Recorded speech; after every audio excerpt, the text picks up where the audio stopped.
Welcome to appending or duplicating.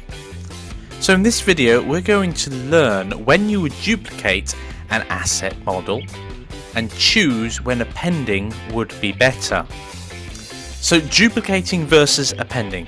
So when you append another blend file into a brand new blend file or another one that you're working on, appending picks out key parts of a blend file. So you can pick the object, the materials, the textures, any other of the scene information, but you bring them in one by one. So other scene data would have to be appended separately. Now with duplicating, as the word suggests, would be exactly the same as the original file with everything intact. It's essentially the same starting file both times. So there are times when you would duplicate and there are times when you would append, depending on your circumstances. Certainly after you're dealing with more than, we're only at a very basic level at the moment, if you're dealing with more than two separate objects, separate blend files, and you're moving them all into one scene, then you're certainly going to need to append at that point. You can't just keep duplicating because that's it, you've got the original scene again. Okay, so I'd like you to create the rest of the pawn. So duplicate the base piece blend file. So we're not going to append it, and the reason why we're going to duplicate is so we preserve that background image that we've put in place, so that later on, in a few moments, we can create the rest of the pawn against that material. So make sure you're working on the new blend file that you've created, so you'll want to name it straight away, and recommend a sphere for the top of the pawn rather than doing it any other way. Finally, complete that pawn and share it with us in the discussions. Pause the video now and give that a go. Okay guys, welcome back. Let's hop straight on over into Blender. So here we are in Blender, and I am going to go and open up the chess base that we've been working on. There we go, brilliant.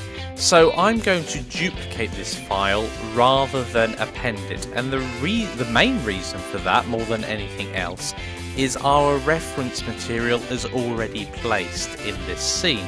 So if we move round to the front and pop it into orthographic projection, there we go, and turn up the opacity of our image, almost lost it there, then we can see our pawn is ready there for us. Now if we were to append it into a new piece, we'd also have to append this background image and adjust it again to fit our current base, and we certainly don't want to do that at the moment since it's already there.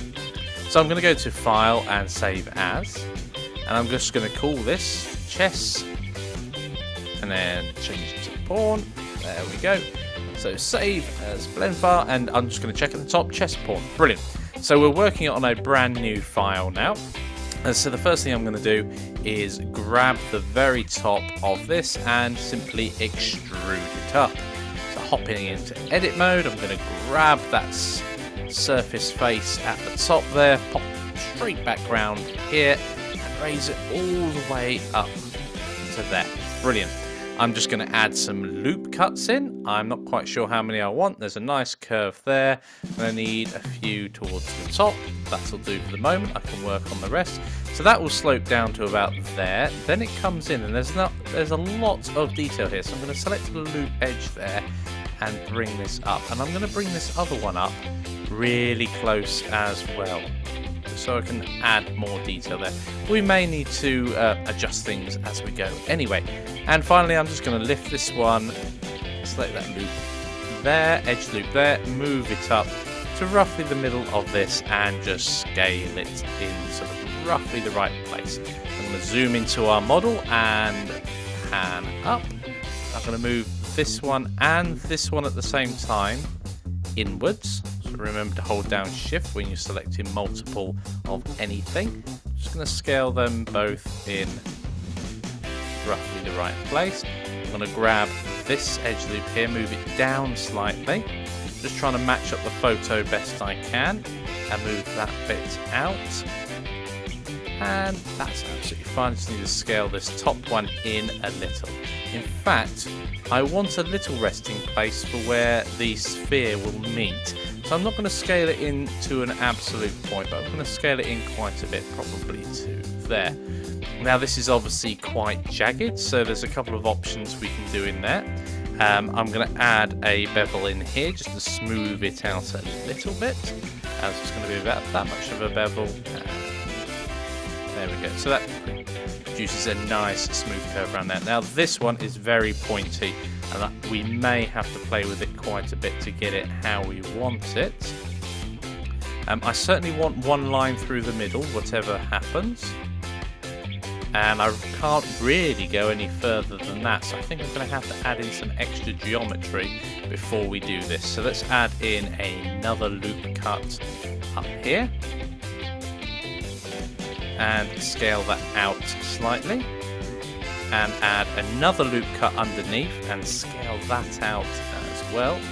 So then it's not quite so blocky. I'm just going to lift this up for no other reasons than ease of use. So I'm going to plop that pretty much in the middle, and then I'm going to select all of these edge loops there and there and apply a bevel to that as well.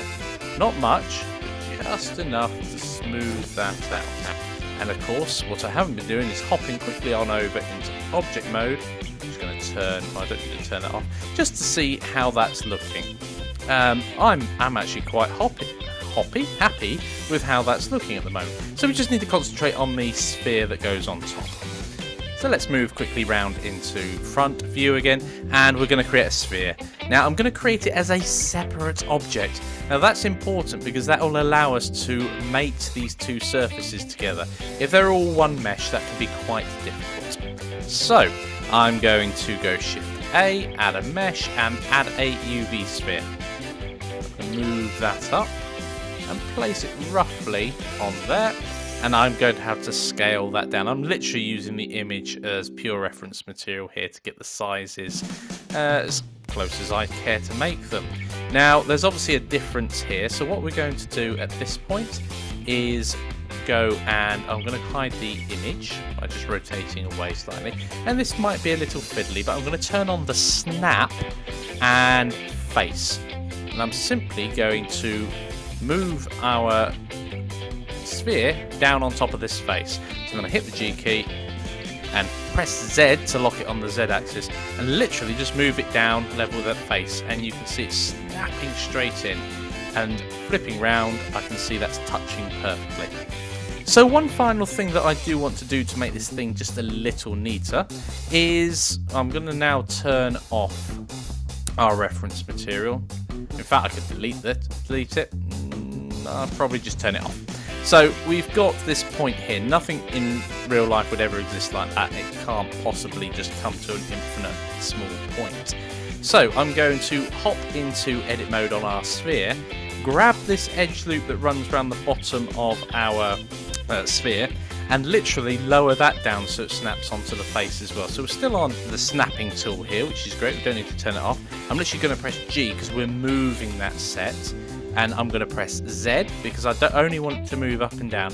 I'm simply going to lower that onto this face, and there we go, it snaps straight away.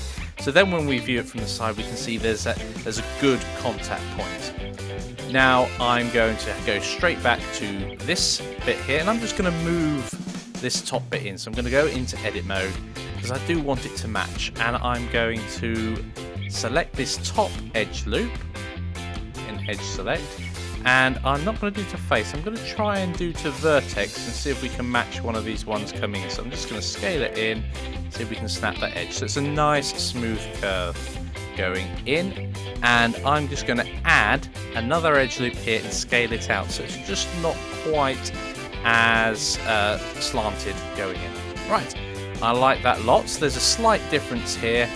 We are still dealing with two models.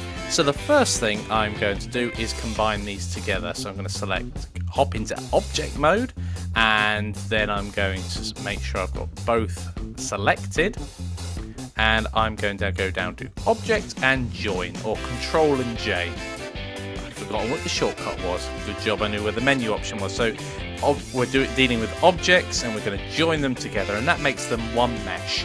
And of course they're called sphere, which is no good anymore, so I'm simply going to call it pawn, because I'm happy with that. And as we can see here, this one hasn't got the smooth shading applied to it yet. So over, making sure you're in object mode, over in the tool shelf, I'm simply going to click on smooth shading, so it's just a bit easier on the eye as I go around. Excellent, so we've got our basic pawn piece complete. Excellent. How did you guys do? Please share your results in the discussions. Brilliant, well done for getting this far. And I shall see you in the next lecture.